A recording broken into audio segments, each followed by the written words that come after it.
Last year, Oregon became the first state to remove their residency requirement from their medical aid in dying law, and now Vermont has joined them.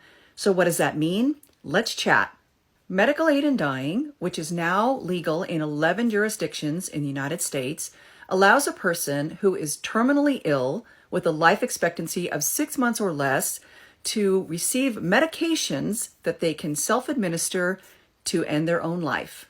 For a point of clarification, because the medications are self-administered, this is not considered euthanasia, which is when another person would give the meds to the patient, which would ultimately cause their death.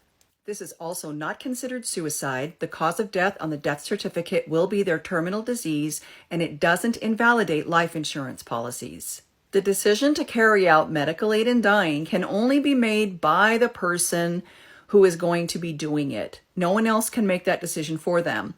And that decision has to be not only validated by 2 medical providers during a waiting period that varies by state to state, but those providers also have to make sure to assess the person's capability to make those decisions and verify that they are decisional.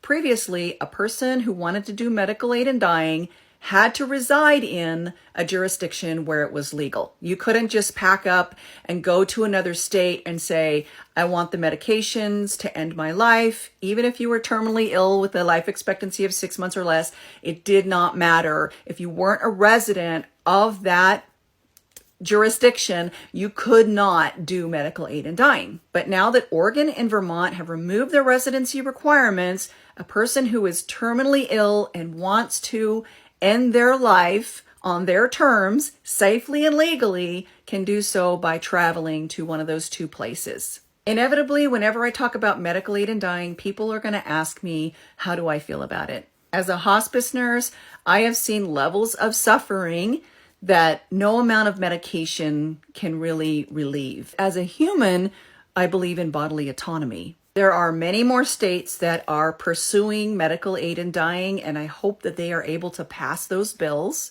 because there are people who are not going to be able to travel to Vermont or Oregon if they want to end their own lives. So I do hope that other states will enact those laws, and eventually I do hope it becomes federally legal.